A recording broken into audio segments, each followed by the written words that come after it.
उन दिनों मैं मुरादाबाद में थी। पिताजी रेलवे में बड़े अधिकारी थे। बड़ा सा बंगला था। उसके चारों ओर सुंदर सा लॉन था। फूलों से भरा बाग था और एक तरफ घरेलू सब्जियां उगी थी। उसी बंगले के अहाते में कुछ छोटे छोटे क्वार्टर्स भी बने थे, जिसमें नौकर आदि रहते थे। उन्हीं से लगा हुआ मोटर गैरेज था, जो मोटर के न होने के कारण खाली पड़ा रहता था। रामचरण इसी में रहता था। गैरेज के सामने मोटर धोने के लिए एक हौज भी था, लेकिन रामचरण इसका इस्तेमाल कपड़े धोने के लिए करता था। हमारे घर के अलावा आसपास के बंगलों के कपड़े वह ले आता था और उनकी धुलाई की आमदनी से ही अपना पेट पालता था। उस बड़े से गैरेज में रामचरण अकेला ही रहता था। देखने में वह अच्छे पक्के गहरे रंग वाला लंबा तगड़ा इंसान था। जब कोई उत्सव होता तब वह सफ़ेद झक पहनकर गुलाबी पगड़ी बांधता और तब उसकी हुलिया किसी बिगड़े रईस से कम न दिखाई देता। वह बड़ी शान से अपनी पर्सनालिटी का रौब जमाने के लिए हमारे यहाँ आता, बताता कि आज वह किसी रिश्तेदार के यहाँ दावत पर जा रहा है। तभी हम बच्चों में से कोई कहता, वाह, पगड़ी के ऊपर हरी भिंडी की कलगी कितनी फब रही है। और रामचरण गुस्से में आकर पगड़ी उतार फेंकता, उसे खोलकर झाड़ता, बड़बड़ाता और अपने बिखरे बालों को संवारता। फिर से गैरेज की ओर चला जाता। फिर दोबारा तैयार होने के बाद वह हमारी ओर भूल कर भी न आता। रामचरण हमारी माँ का बहुत आदर करता था। माँ भी उसे अकेला होने के कारण जब तब खाने पीने की चीज़ें देती रहती थी, पर हम बच्चों को तो वह मुसीबत की जड़ समझता था। हम चार, यानी मुन्ना भैया, आभा दीदी, हमारी उम्र के हरीश चाचा और मैं अक्सर रामचरण की शिकायत पर माँ के सामने पेश होते रहते और माँ को हमारा मुकदमा निपटाना पड़ता। रामचरण की छोटी बेटी यानी मुझ पर बहुत विश्वास करता था। मैं खुद कोई शैतानी नहीं करती, बल्कि सिखाने में आ जाती हूँ, इसलिए वह अपनी शिकायतों के दौरान मुझे अपना गवाह बनाने की कोशिश करता और मैं अक्सर ही उसको दगा दे जाती। रामचरण को भिंडी से इतनी चिढ़ क्यों थी, यह हमें नहीं मालूम था। उन दिनों भिंडी का मौसम न था और रामचरण को चिढ़ाने के लिए किसी योजना के न बन पाने के कारण हम लोग नारों का ही सहारा ले रहे थे। जब भी रामचरण की सवारी आते जाते देखते, हम एक स्वर में चिल्लाते, रामचरण भिंडी की जय, भिंडी रानी जिंदाबाद, वोट फॉर भिंडी रानी। और रामचरण जोर जोर से पैरों को पटकाता, दांत पीसता चला जाता। धीरे धीरे नारों से कविता का रूप ले लिया। अब हम बड़े ही सुरीले स्वर में गाते, रामचरण राजा होगा, हम भिंडिस्तान बनाएंगे। रामचरण कानों में कपड़े ठूंसता, कुछ इस तरह चेहरा बनाता और जैसे उस पर कोई असर ही नहीं हो रहा है, लेकिन वह भी ऐसा कब तक करता। आखिर वह जब परेशान हो उठता तब गुस्से से भरा हुआ पिताजी के पास आता और कहता, साहब, हमारा भी हिसाब कर दीजिए, मैं इसी वक्त यह घर छोड़कर चला जाऊंगा।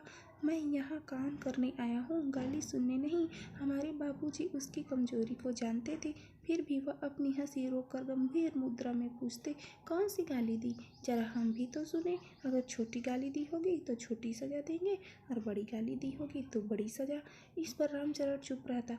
बाबूजी के बार बार पूछने पर यही कहता, इन बच्चों से ही पूछिए ना। और तब हम साफ इनकार कर जाते कि हमने गाली दी है। हम कहते कि अगर हमने गाली दी है तो यह बताए कि क्या कहा है। हम जानते थे कि रामचरण कभी भिंडी का नाम नहीं लेगा और यह बात उस हार का कारण बन जाती।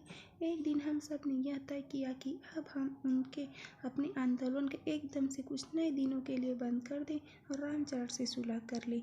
बस अगले दिन से नारेबाजी बंद हो गई। हम सब उससे ऐसे मिलने लगे जैसे हमारी उसकी कितनी पुरानी दोस्ती है और दुश्मनी तो कभी रही ही नहीं। इस अचानक परिवर्तन से रामचरण भी खुश हुआ। वह हम सब के कपड़े बहुत बढ़िया धोने लगा और उन्हें बड़े सलीके से प्रेस करके दे जाता। किंतु उसे क्या मालूम था कि हमारी योजना भीतर ही भीतर तैयार हो रही थी। दरअसल हमने यह निर्णय लिया था कि अब कुछ पोस्टर बनाए जाएं, जिनमें भिंडी को कई तरह से दिखाया जाए। जिस दिन पोस्टर बनकर तैयार हुए, उस दिन रामचरण सुबह से ही बाजार निकल गया था। बस हमें मौका मिला और गैरेज के पोस्टरों से ढक दिया गया। यहाँ तक कि हौज की दीवारों और उसके आसपास लगे पेड़ों तक पर पोस्टर चिपका दिए गए। उन पोस्टरों में कहीं केवल भिंडियाँ ही भिंडियाँ थी, तो कहीं रामचरण भिंडी खा रहा था और कहीं केवल भिंडियों का मुकुट लगा रखा था। हम सब बड़ी बेसब्री से रामचरण के आने का इंतजार कर रहे थे। आखिर दोपहर 12 बजे के करीब रामचरण आया। उसने जैसे ही चारों ओर भिंडिया का नजारा देखा तो गुस्से से उसका बुरा हाल हो गया। आओ देखा न ताओ, अंदर जाकर उसने हम बच्चों के मैले व धुले सभी कपड़े उठाए और माँ के सामने आकर फेंकते हुए बोला, आज से मैं इन लोगों के कपड़े को हाथ भी नहीं लगाऊंगा। ये लोग मेरी जान लेकर ही रहेंगे।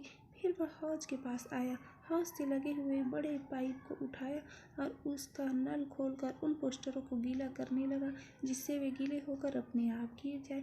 इस दृश्य को देखकर आसपास के घरों के लोग भी जुट आए और उसका तमाशा देखने लगे। हम बच्चे तो उसका आनंद ले ही रहे थे। रामचरण का पक्ष लेने वाली हमारी माँ भी उस समय वहाँ पहुँच गई थी और उसकी मूर्खता पर हंस रही थी। रामचरण के खिलाफ हमारा भिंडी प्रदर्शन आंदोलन उस समय बहुत बढ़ गया। जब भिंडी का मौसम आया, उसके घर पर लटकते ताले में हम भिंडी लगा आते और रामचरण ताले पर पत्थर मार मार कर उसे गिराने की घंटों कोशिश करता। उसकी हौज के पानी में भिंडियाँ डाल आते और वह उसे पूरा खाली करके घंटों धोता और उसमें नया पानी भरता।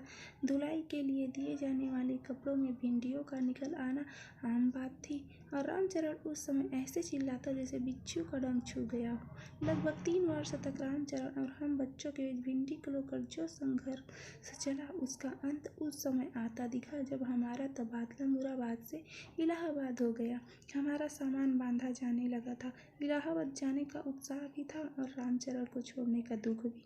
हमने सोचा कि अब इस आंदोलन की समाप्ति के रूप में रामचरण को भिंडिया की माला पहनाकर उसका अभिनंदन किया जाए। हमारे जाने में केवल 1 दिन ही शेष था। हमने चुपचाप भिंडियों का माला बनाई और रामचरण को आमंत्रित किया। रामचरण आया, लेकिन आज उसके चेहरे पर हमने जो भाव देखे वे बिल्कुल अजीब थे। हमने इतने दिनों में कभी उसे ऐसा नहीं देखा था। वह हमारे सामने आकर अपने को न रोक सका और फफक कर रो पड़ा। पीछे की ओर हाथों में छिपी हुई भिंडियों की माला हमारे हाथ से छूटकर गिर चुकी थी।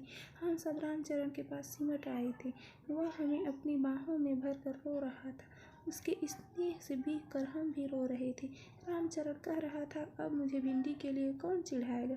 अब भी भिंडी के मौसम में रामचरण अक्सर याद आता है।